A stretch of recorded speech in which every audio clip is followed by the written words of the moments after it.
Thank you everyone for subscribing to Infinite Lead Productions.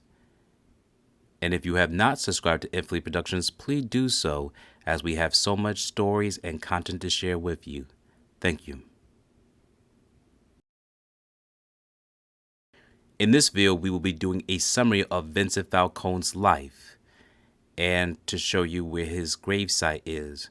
We've received comments that people were interested to find out some of these tourist locations like the Scarfo family mob house, such as the boarding house where Nicky Scarfo, Philip Leonetti, and all their family members have resided. We've also gotten feedback to where Vincent Falcone and Nicky Scarfo's family members are buried, so we'll be going over that in this video. We will not be touching on the full life of none of these party members, we're just summarizing them. If you are interested in seeing the full life of each of these family members, we will send you links on each of them in the description, and you're more than welcome to do so by watching all the videos in their entirety or subsections, just in case if you do not like videos too long-winded.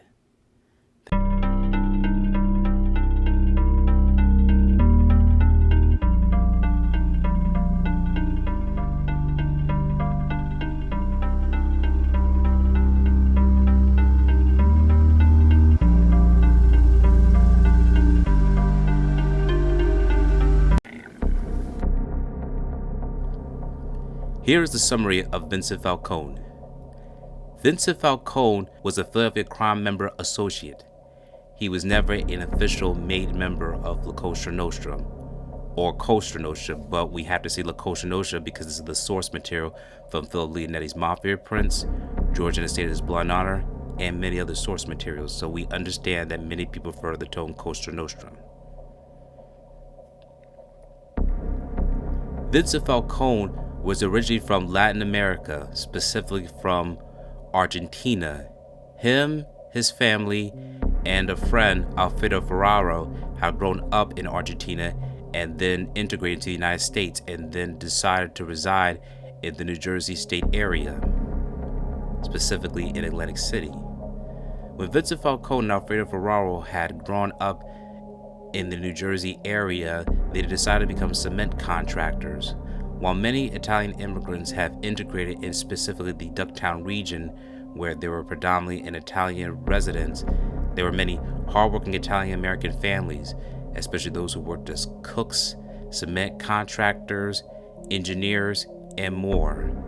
However, and infamously, many Italian members have also decided to work under organized crime, and those who would change Vincent Falcone's life forever were these two mobsters, Nicodemo Little Nicky Scarfo and his nephew, Philip Leonetti.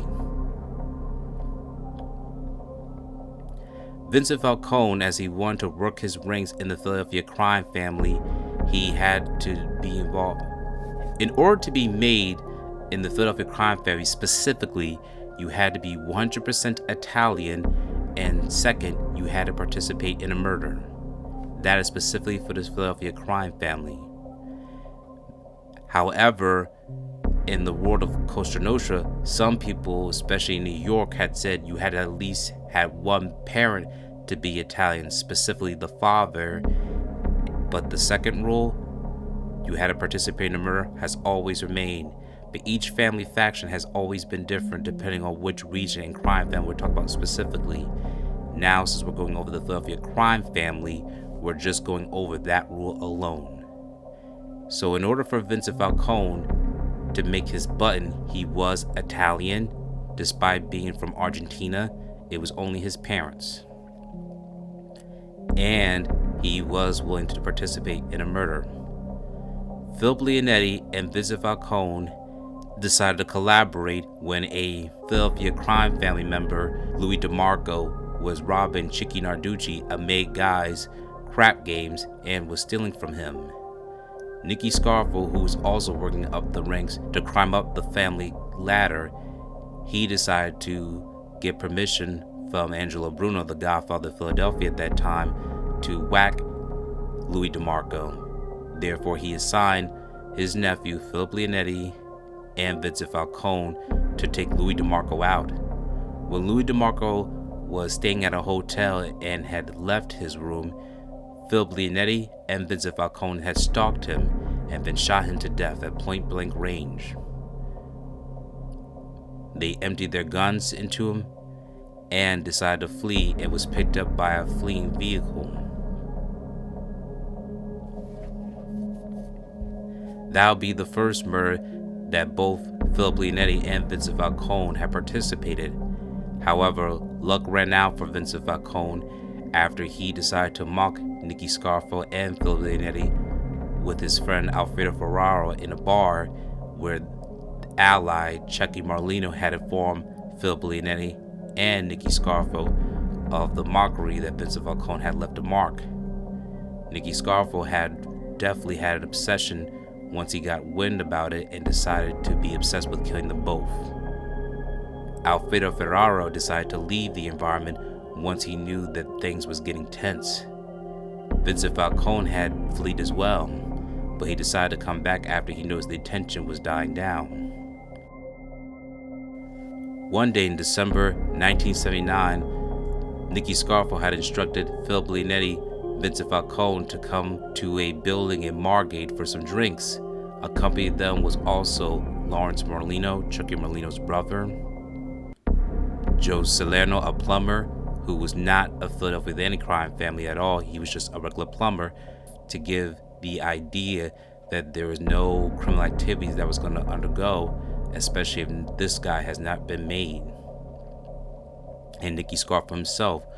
All these men have participated in this one room that took place in this apartment building near the beach in Margate, New Jersey. Phil Blianetti decided to distract Vincent Falcone by asking him to go to the fridge and get some ice to make some drinks. As soon as Vincent Falcone had his back turned, Phil Blianetti grabbed a gun from his back of his waist and then shot Vincent Falcone in the back of the head at point-blank range. He decided to shoot him in the chest as his uncle Nicky Scarfo had instructed him to do so. At that moment, Vincent Falcone's life had faded away. He died specifically in the last month of 1979 and then into the year 1980. In the year 1980, Phil Blianetti, Nicky Scarfo, and Lawrence Marlino were charged with murder once Joe Salerno had testified that he witnessed the murder of Vincent Falcone. However, after one of the biggest trials of the 1980s, especially at that time, it was rare to see a televised court trial during that time. Vincent Falcone did not get justice for his murder. Or is there any justice for any mafia murder? Because Phil Blianetti, Nicky Scarfo, and Lawrence Marlino were all acquitted of his murder. As a result of being protected of double jeopardy, Phil Blianetti decided to come public to inform the whole world that he was the trigger man behind Vincent Falcone's murder and has never regretted it since. Therefore, that made the Scarfo family at that time untouchable, especially if they got away with murder and then participated in many more in the years to come. So therefore, Louis DeMarco and Vincent Falcone were like one of the most prolific murders of Phil Blianetti's career, and Vincent Falcone remains one of the most staple figures in the Philadelphia crime family, especially during that era. As we receive comments about where he is buried, along with the Scarfo family tomb, they are buried in Atlantic City Cemetery or Greenwood Cemetery. While you're enjoying the casino gambling, walking along the boardwalk, then come around and then you could take the bus at 502 New Jersey, specifically that number, the 502 bus. It is about a 33-minute ride from the Atlantic City boardwalk to go to the Atlantic City Cemetery. And if you have your own private transportation, it takes approximately between 14 to 15 minutes. On the highway between Black Horse Pike and Doughty Road, you should be able to drive up on Black Horse Pike, make a right turn on Doughty Road, and then make a right turn at an open gate to enter the Atlantic City Cemetery and park on the side of the street where you can see between the KFC and Burger King. If you see the gate along those areas, you are not too far from where Vincent Falcone and the Scarfo family plot is. And now we will break down to which each member is buried. Stay tuned.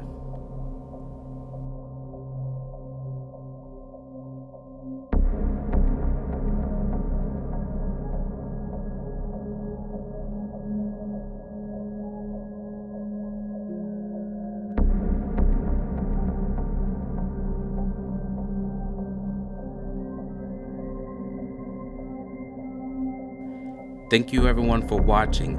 As you can see, this is the burial plot where Vincent Falcone was buried.